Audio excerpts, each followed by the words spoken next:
Hey, Spycer here. Today I want to talk about 3 exotic reworks in one video. We're talking about the class-specific glaives, so let's just get into it. The original suite of exotic glaives had a few ideas baked into them. They were meant to support and usher in the new 3.0 format for the light-based subclasses in the Year of Witch Queen. But 2 of those glaives focus on damage types that had not received their updates yet. Those 2 glaives also happen to be the worst ones. Not that the edge of action is great. Oh yeah, did I forget to mention that these exotics are class specific, which is really annoying, but it opens up different paths for designing them for the specific classes. I believe these glaives fail to resonate with their classes for the most part. In this video, I will talk about how I would rework these glaives to better fit their class and damage identities, and make them just a little bit more viable. These glaives are supposed to be the second or third glaives you ever get, canonically. So they should be kind of an introduction into more advanced glaive tech. So give all of them more energy cap. Instead of just having that half circle at the bottom of the reticle, fill it up, make it a full circle. And give it more of an energy cap to hold more charges, so players can use the glaive as a glaive to use its shield for protection, or they can use it for its utility as an exotic. Along with this, of course, Bungie can always tweak the amount of charge required to use the exotic abilities, give each of these exotics, exotic perks to replace the exotic perk they all share of being a glaive. I'm not kidding about that. They all have the glaive usage thing, just like Cold Heart and Prometheus Lens used to have. And you know what? Why not? We'll throw in a champion mod for each glaive to help them achieve in the aggressive frontline support playstyle that glaives naturally encourage with how they work. And we can ensure these subclass flavor pieces can be used throughout more seasons, and not just when glaives are in the artifact. I'm personally a Warlock main, so that seems like a good place to start with the Edge of Intent. The identity of Dawnblade Warlock is to be a angelic figure, a guardian angel for your fire team, or an angel of death reaping your enemies. Therefore, this Warlock exclusive solar glaive should support that fantasy. In fact, did you know that every Warlock subclass has a summon feature, except for Dawnblade? Just think about it. Child of the Old God for Void, Arc has Arc Souls, Stasis has Bleak Watchers, and then Strand uses Threadlings like everyone else does. But Solar doesn't have one. That's where Edge of Intent comes in, giving Warlocks a healing turret that's meant for the Solar subclass. This exotic aggressive frame glaive isn't horrible, but it's also not great. Basically, it's Lumina, or Boots of the Assembler, but just not as good as either of those in my opinion. So let's make this glaive better. Make it a better intro to the Dawnblade Warlock and a possible cornerstone to Solar Warlock builds in the future. So how we're going to go about this is giving it Unstoppable. The melee, while guarding, will apply 10 sacks of Scorch each hit, plus give Incandescent to the primary fire of the glaive. The healing turret will also explode as it disappears. And then for a catalyst, we'll apply Scorch to the turret explosion, increase the mag size, and you gain more charge while in the air. Okay, now let's break this down. Why Unstoppable? Well, first of all, it already fits within the stuns of Solar, along with being the slowest firing and hardest hitting of the exotic glaives, and it allows the team's guardian angel to swoop in and stop the towering monster. It's basically the idea of it.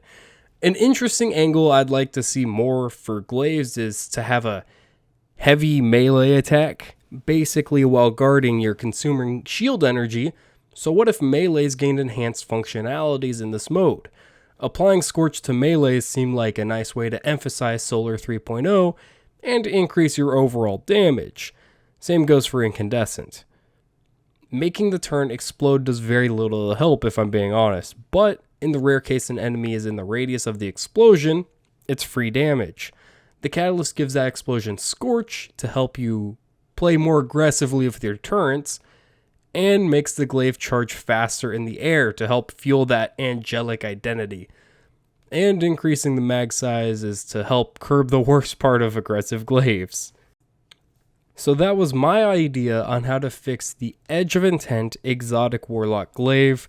Tell me what you think down below as we move into Edge of Action. Probably my favorite glaive, probably the best one of the three. Not for the reasons you think though.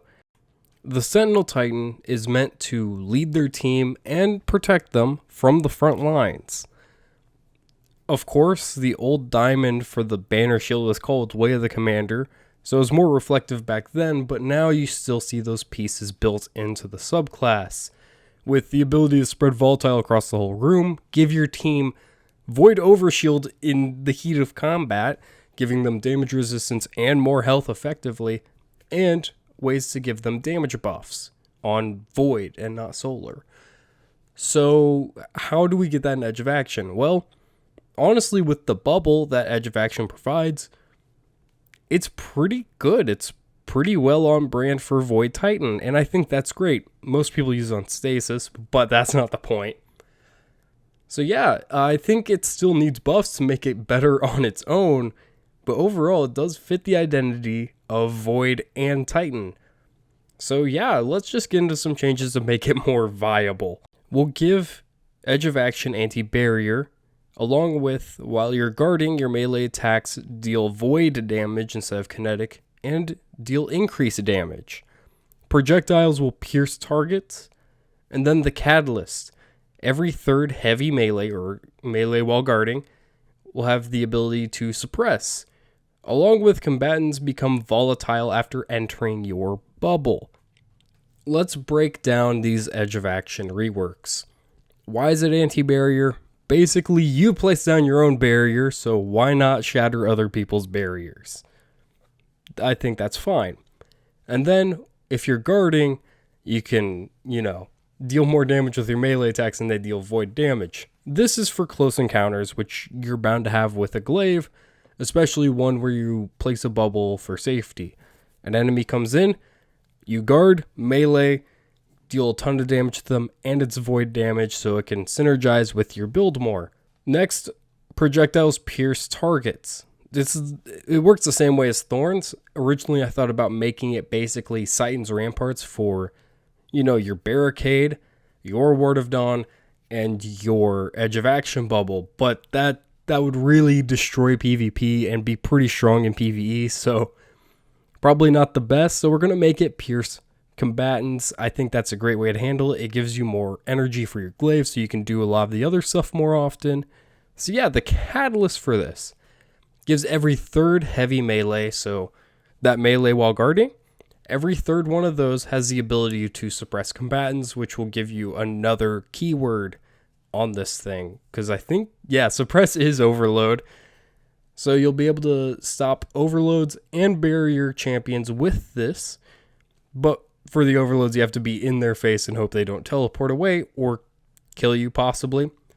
And combatants become volatile after entering your bubble. This is just another safety net if you have a horde of enemies flow into your bubble.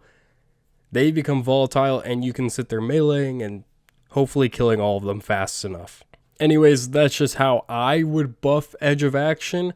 Not really reworking it, just giving it a few extra things here and there other than just it does more damage or it get more energy. So yeah, that's how I would rework Edge of Action. Tell me what you think down below as we move into the final class-specific exotic glaive, the Edge of Concurrence for Hunters. I would say Edge of Concurrence actually fits pretty well within the Arc and Hunter, archetype. Arc Striders are quick, they're nimble, they're dexterous, they're lethal assassins, basically. An Edge of Concurrence is a rapid fire frame glaive that has a high damaging wave of energy that kills combatants pretty quickly, at least in lower end content, not so much in higher end content. So let's get into how we can, boost its power and make it more viable in end game content. Let's give it overload. along with the wave of arc energy, will jolt enemies whenever your dodge is charged. Melee hits while guarding grant a small boost to dodge energy. Now for the catalyst, it amplifies nearby allies when you dodge, and yourself. Nearby enemies are blinded when you dodge. Defeating a blinded target spawns an ionic trace, and blinded targets explode on death when you kill them with Edge of Concurrence. To break this down, basically, Overload fits very well within Arc's anti-champion wheelhouse. And giving the wave of Arc energy, Jolt, is really helpful to it. Currently it's just Chain Lightning. Buff it Jolted, that'd be way better. And to balance that out, your dodge has to be charged for it. And then we're giving it another heavy melee ability. It grants a small boost to dodge energy so you can do that jolting attack more often. Then the catalyst amplifies you and nearby allies whenever you dodge to help you do more things in the arc area, and if your teammates are running arc, it helps them a lot too. And whenever you dodge, nearby enemies are blinded. That's Gemini Jester, but better. It's blind, not disorient, which is very specific for arc. Then if you defeat blinded targets, you get Ionic Traces to help you charge that dodge faster, and blinded targets explode on death. So you could dodge in a wave of thrall, shoot one with a projectile, you charge up your barrier. Well, like you could aim and melee, that'll give you more dodge energy back. You get an Ionic Trace from killing the first one, it explodes, killing more, meaning more Ionic Traces, so you probably have dodge back, and you just have that cycle of dodging, meleeing, kind of like how Arcstrider has punch, dodge, which fits very well within that Arcstrider identity. Plus, you're using blind a lot, which is an underutilized part of Arc 3.0. And you have ways to jolt and overload. You can deal with champions pretty okay. I think this is a pretty good change for Edge of Concurrence. But anyways, that's up to you to decide. Tell me what you think of all three of these reworks down below. Please like this video and subscribe if you're here and not subscribed. And hit that notification bell. Check out that pinned comment down below. Thank you so much for watching. I should have a few more videos out before the final shape reveal. And yeah, anyways, thank you for watching.